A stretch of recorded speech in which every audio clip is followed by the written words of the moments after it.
जब मेरा third miscarriage हो गया और उस टाइम मेरा पापा भी एक्सपायर हो गया, तो मैं बहुत ज़्यादा टूट गई थी। तब सच में मुझे लगा कि मेरी ज़िंदगी का और कोई मतलब नहीं है, अभी मैं मर जाऊँ ऐसे लगता था। मतलब सुसाइड कर लूँ, कुछ भी दिमाग में ऐसा ही आता था कि अभी कोई कोई नहीं है घर में, चलो सुसाइड कर लेते हैं अभी। Hi everyone, welcome back to Saanvi with mumma. Saanvi with mumma के और एक वीडियो में बहुत बहुत स्वागत है। और आप सब कैसे हैं? आई होप सब अच्छे हैं। और मेरा नाम रिंकी है और मैं सानवी की मम्मी हूँ और आप सबको मेरी मन की बात एक वीडियो में बहुत बहुत स्वागत है। आज जो मैं टॉपिक लेके आई हूँ तो वो मेरा जो 11 साल का जो जर्नी था मेरा मिसकैरेज का उसका उसी का मैं आज बात बोलने के लिए आई हूँ। तो वीडियो को लास्ट तक देखिए। ये कहानी बिल्कुल मेरी है, मेरी जैसी और भी लेडीज़ का है जो मिसकैरेज से सफ़र कर रहा है या बेबी होने में प्रॉब्लम हो रहा है। मेरा दिल को क्या महसूस होता था वो मैं आज बताने के लिए आई हूँ। आप लोग शायद मेरी कहानी से रिलेट कर पाओगे। मेरी कहानी 11 साल की है, मेरी 11 साल की लड़ाई है। हम दोनों का मैं और हस्बैंड का जो लड़ाई है वो 11 साल बाद जाके हमारा लड़ाई जो था वो ख़त्म हुआ। तो ये क्या था? मेरा मिसकैरेज का था। मतलब मेरा जो जब से शादी हुआ है 1 साल बाद से हम प्लानिंग कर रहे थे, तब से लेके 11 साल तक, शादी के 11 साल तक हम एक बच्चे के लिए तरस रहे थे। एक बच्चा हो जाए, कैसे भी एक बच्चा हो जाए उसके लिए तरस रहे थे। हम दर-बदर जा रहे थे, भगवान के पास जा रहे थे। जहाँ जो भी लोग बोल रहे थे कि इधर जाओ, उस भगवान के पास जाओ, इस भगवान के पास जाओ, इस डॉक्टर के पास जाओ, उस डॉक्टर के पास जाओ। कहाँ-कहाँ नहीं गई मैं, हम लोगों को ही पता है हम लोग कहाँ गए एक बच्चे के लिए। लेकिन भगवान को शायद वो मंज़ूर नहीं था, इतना लेट करना था। तो उनके ऊपर तो कुछ हम बोल नहीं सकते, कोई जा नहीं सकते। तो जैसे हमारा प्रेगनेंसी हुआ तब तो हम तो बहुत खुश हुए थे, लेकिन हम लगातार मिसकैरेज होता गया। ऐसा एक टाइम आया था कि मेरा जो जीने का चाह था, वो मेरा जीने का चाह बिल्कुल चला गया था। मतलब ऐसा दिमाग में मैं मतलब साइको जैसा हो गई थी। हर टाइम मतलब दिमाग में चलता था कि मेरे जीने का कोई मतलब नहीं है, मेरा लाइफ़ का कोई भी मतलब मोटिव नहीं है कि मैं जीऊँ या कुछ, मतलब मेरी ज़िंदगी को ख़त्म कर दूँ, क्या है जीने का? क्योंकि चारों तरफ से लोग आपको इतना बोलते हैं ना कि बेबी कब होगा, बेबी कब होगा? डॉक्टर दिखा रहे हो, नहीं अभी तक नहीं हुआ, इतना दिन तक हो गया शादी को, अभी तक नहीं हुआ। मतलब इतना सारा कुछ टॉन्ट मारते हैं ना, तो आपको लगता है क्या है मेरी लाइफ़ में? मेरा कुछ भी नहीं है, मैं बस ज़िंदगी इधर ही ख़त्म कर दूँ। और ऊपर से हस्बैंड के साथ मतलब छोटी-छोटी बात पे झगड़ा हो जाता था। मेरे हस्बैंड कभी भी मुझे बच्चे के लिए कुछ भी नहीं बोला, लेकिन ये है ना कि तब मैं मेंटली इतना डिस्टर्ब रहती थी, हर टाइम रोती रहती थी, हस्बैंड के सामने रो नहीं पाती थी। मतलब उनको रोना पसंद नहीं है, उनको कहना है रो के क्या होगा, रो के क्या हमारा बच्चा हो जाएगा? नहीं होगा ना, तो रो के क्या फ़ायदा? तो रो नहीं पाती थी। जब वो ड्यूटी चले जाते थे, बाहर चले जाते थे कहीं पे, तो तब मैं रोती थी, भगवान के पास रोती थी खड़े होके। मतलब क्या बताऊँ, 1 घंटा, डेढ़ घंटा तक मैं रोती रहती थी। कितने दिन तक, मतलब कितने दिन रो-रो के मेरा सर दर्द होने लगा था, लेकिन मैंने हस्बैंड को पता नहीं चलने दिया कि क्यों सर दर्द हो रहा है या कुछ। मतलब क्या बताऊँ, बताने का मतलब लफ्ज़ ही मेरे पास कम है कि कितना हमने दर्द झेला है, ख़ासकर मैंने कितना दर्द झेला है। मैं किसी को बता नहीं पाती थी मेरे मतलब मेरे अंदर, मेरे मन में क्या चल रहा है। मम्मी को नहीं बता पाती थी, मम्मी का थोड़ा एज हो रहा है और ऊपर से डायबिटिक पेशेंट है, तो उनको मैं बता नहीं पाती थी। रोना आ रहा है मुझे। पापा मेरे हार्ट पेशेंट थे, तो उनको भी बता नहीं पाती थी कि मेरी लाइफ़ में क्या चल रहा है, मेरा सॉरी।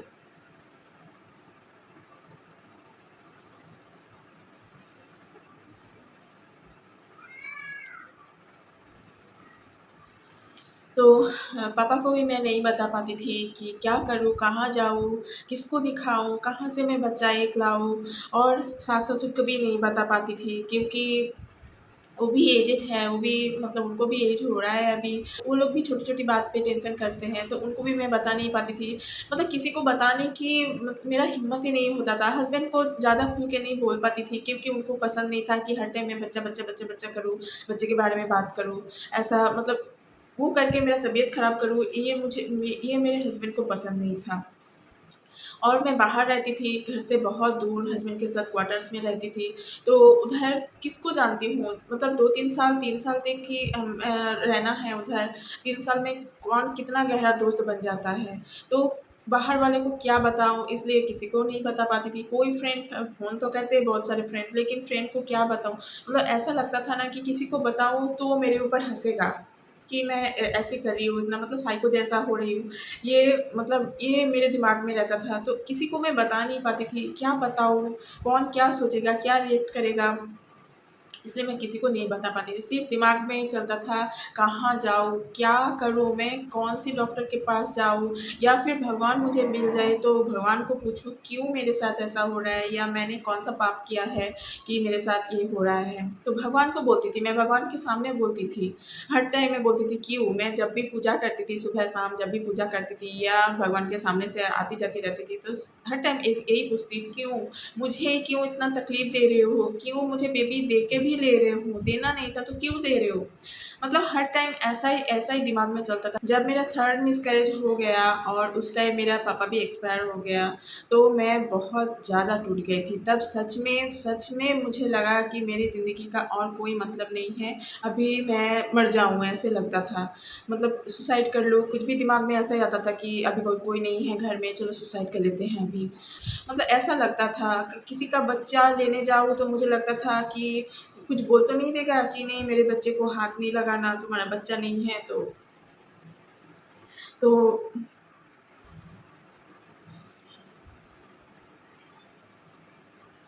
सॉरी। ऐसा लगता था, सच में बोल रही हूँ, दिल की बात है ये, मेरे दिल की बात है। तब मुझे ऐसा फ़ील होता था कि किसी का बच्चा लूँ, किसी को बच्चे को खिलाऊँ, घर में लाऊँ या कुछ खाना खिलाऊँ, तो उनको ऐसा ना लगे कि मेरा बच्चा नहीं है, नहीं मेरे बच्चे नहीं देना है उनको, उनका बच्चा नहीं है, मिसकैरेज होता है या कुछ। ऐसा ही फ़ीलिंग होता था मुझे, मेरे दिल की बात बोल रही हूँ ये। तो ऐसा लगता, लेकिन कभी कोई किसी ने बोला नहीं है मुझे कुछ भी ऐसा कि नहीं मेरे बच्चे को नहीं लेना या फिर मेरे बच्चा आपके घर नहीं भेजना है। मुझे तो फ़ील नहीं हुआ कि किसी के मन में ऐसा था, लेकिन मुझे लगता था ऐसा।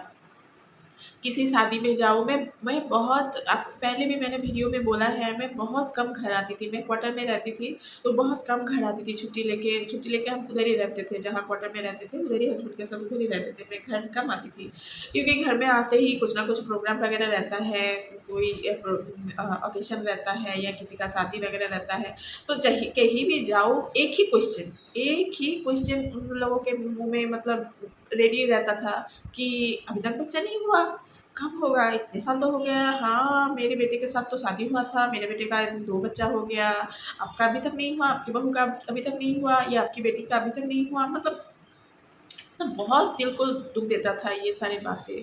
हम ये कि बच्चा क्या मेरे हाथ में है कि हाँ, ये लो बच्चा दे दिया। ये ऊपर वाले का है ना, जिनका जल्दी हो रहा है, लेकिन जिनका नहीं हो रहा है, नहीं हो रहा है, क्या करें? ये अपने हाथ में नहीं है, ये भगवान के हाथ में है। बोलते हैं ना कि बच्ची भगवान के देन है, तो बच्चा जब भगवान चाहेंगे तभी देंगे, हम चाहने से कुछ नहीं होता है। प्लीज़ किसी को अगर बच्चा नहीं हो रहा है या किसी को मिसकैरेज हो रहा है तो प्लीज़ ऐसे मत पूछिए कि कब बेबी होगा, क्या आप लोग डॉक्टर नहीं दिखा रहे हो या अभी तक बेबी नहीं हुआ, ये सब मत पूछिए। ये अच्छा नहीं लगता है ना, आप पूछ देंगे लेकिन जो आगे वाले जो सुन रहे हैं ना उनके उनके दिल को बहुत दर्द होता है, बहुत दुःख होता है उनको, ठीक है? तो प्लीज़ ऐसा मत कीजिए। मुझे पता है मैं उस दौर से गुज़र चुकी हूँ ना, तो मुझे पता है। मुझे लगता था कोई साइकियाट्रिस्ट के साथ मिलूँ, मतलब उनके पास जाके काउंसलिंग कराऊँ मेरी। मतलब हस्बैंड के साथ इतना झगड़ा होता था कभी-कभी, क्या बताऊँ, मतलब छोटी-छोटी बात पे झगड़ा हो जाता था। तो मुझे लगता था कि डॉक्टर के पास जाऊँ, काउंसलिंग कराऊँ, शायद मैं पागल जैसी हो रही हूँ बेबी के लिए। पता नहीं मेरे दिमाग में क्या-क्या चलता था। ऐसा है ना कि अपना छोटा-सा भी अगर दर्द होता है, छोटा-सा भी कुछ दुःख तकलीफ़ होता है ना, तो लगता है कि मेरा दुःख तकलीफ़ मेरा सबसे बड़ा है। लोगों का जितना भी दुःख हो, तकलीफ़ हो, लगता है उनका छोटा है, मेरे से उनका दुःख छोटा है। अपना दुःख हमेशा अपने को बड़ा ही लगता है।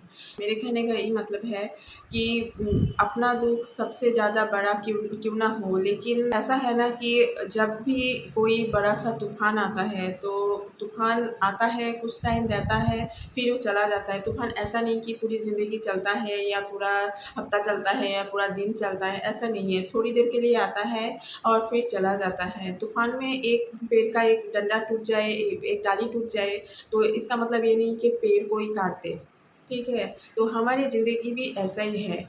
एक तूफ़ान आया था मेरी ज़िंदगी में, जो 11 साल तक मेरा लड़ाई चला तूफ़ान से, एक लंबा-सा लड़ाई चला। मतलब वो चला गया मेरी ज़िंदगी से। अभी मेरी बेबी है, एक लड़की हुई है मेरी 11 साल बाद, 2020 में, 2020 में, जब कोरोना की टाइम था, तब मेरा एक बेबी हुई है। तो वो कैसे हुई है उसका भी मैं स्टोरी आगे लाऊँगी वीडियो। तो आगे आप लोग देखते रहिए, मेरे चैनल के साथ जुड़े रहिए, तो भी आप लोगों को पता चल जाएगा कैसे हुई है। तो अभी 1.5 साल की हो गई है, तो भगवान की कृपा से अभी वो ठीक है, अभी स्वस्थ है। आप लोग आशीर्वाद करें कि वो और भी ठीक रहे, अच्छी रहे, एक अच्छा इंसान बने। तो आप लोग भी, अगर आप लोगों के दिमाग में भी मेरे जैसा कुछ ख़्याल आता है, तो प्लीज़ ये सब नहीं, मतलब मत लाइए। मुझे कोई बोलने वाला नहीं था, या मैंने किसी का ऐसे वीडियो नहीं देखा था कि ऐसे समझाए, तो मुझे मेरे दिमाग में ऐसा ही आता था। तो मैं ये वीडियो आप लोगों के लिए लेके आई हूँ। प्लीज़, अगर आप लोगों के दिमाग में भी अगर सुसाइड करने का या ज़िंदगी ख़त्म करने का कोई चिंता या इच्छा आता है, तो प्लीज़ ऐसा मत कीजिए। दुनिया बहुत बड़ी है, दुनिया में बहुत लोग हैं जिनका बहुत लोगों का बहुत तकलीफ़ है, बहुत दर्द झेल के भी बहुत लोग ज़िंदा हैं। तो ऐसे ज़िंदगी को ख़त्म करने का मत सोचिए। मैं जानती हूँ मेरी बेबी होने के लिए मुझे कितना दर्द, मतलब शारीरिक शरीर से भी और दिमाग से भी कितना दर्द झेलना पड़ा। 11 साल तक कितना दर्द झेलना पड़ा, कितना लड़ाई करना पड़ा एक बेबी को लाने में। तो ये हमारा ज़िंदगी बहुत कीमती है, मतलब इतना दर्द झेल के एक माँ एक नन्ही सी जान को दुनिया में लाते हैं, और वो बड़ी होके ऐसे तकलीफ़ में अगर आए तो सोचते हैं कि चलो ज़िंदगी को ख़त्म कर देती हूँ, ज़िंदगी में कुछ नहीं रहा। लेकिन ऐसा नहीं है। आप पहले, आपकी ज़िंदगी से पहले जो आपको दुनिया में लेके आए हैं, उनके बारे में सोचिए। तो मैं भी, मेरी मम्मी, मैं सोचती थी मेरे लिए कोई रोए ना रोए, मेरी मम्मी तो ज़रूर रोएगी। तो मम्मी को तकलीफ़ नहीं देना है या पापा को तकलीफ़ नहीं देना है, इसलिए मैं कभी, मतलब सोच के भी दिमाग को फिर डाइवर्ट कर देती, नहीं, लाइफ़ को ख़त्म करके कुछ नहीं होगा। मेरी ज़िंदगी ख़त्म हो जाएगा तो ये नहीं है कि मेरा बेबी हो जाएगा। तो मेरे मेरे कहने का ये मकसद है कि आप पहले अपने जो दुःख तकलीफ़ है उसको तो देखो ही, लेकिन उससे पहले ये सोचो कि मेरे से ज़्यादा बहुत लोग ऐसे हैं कि उनका दुःख तकलीफ़ ज़्यादा है और वो ज़िंदा है। तो सुसाइड नहीं करना है या ज़्यादा सोचने का नहीं। मेरे जैसे है, मेरा 4 बार प्रेगनेंसी मिसकैरेज हुआ, 5 बच्चा मिसकैरेज हुआ, फिर मेरा एक बेबी हुआ है। अगर मेरा हो सकता है तो आपका भी होगा। तो ज़्यादा टेंशन मत लो, ज़्यादा टेंशन लोगे तो टेंशन से आप ही का नुकसान है। ओवुलेशन में या बेबी कंसीव में और जो प्रेगनेंसी में ज़्यादा प्रॉब्लम होगा स्ट्रेस लेने से, तो स्ट्रेस बिल्कुल मत लीजिए, बस ऊपर वाले पे छोड़ दीजिए कि ऊपर वाला है, वो सब देख रहा है। अपना कर्म जो है वो अच्छा करना है, अपना सोच को अच्छा रखना है, तो ऊपर वाला देख रहे हैं, वो सब सही करेंगे। आज मुझे तकलीफ़ दे रहे हैं, आज मेरी ज़िंदगी में एक तूफ़ान जा रहा है, लेकिन वो एक दिन ना एक दिन हट जाएगा, वो ख़त्म हो जाएगा। बस यही सोचिए और ज़िंदगी को खूबसूरत बनाइए और स्वस्थ रहिए, हेल्दी रहिए, अच्छा रहिए, पॉजिटिव रहिए। तो बस इसी के साथ वीडियो को इधर ही ख़त्म करते हैं। तो वीडियो को लाइक कर दीजिए, शेयर कर दीजिए और कमेंट करके बताइए आपको कैसा लग रहा है, क्या लगा वीडियो देख के, और प्लीज़ चैनल को सब्सक्राइब कर दीजिए। आज के लिए बस इतना ही। नेक्स्ट आपको और एक वीडियो के साथ मैं मिलूँगी। तो आज के लिए बाय।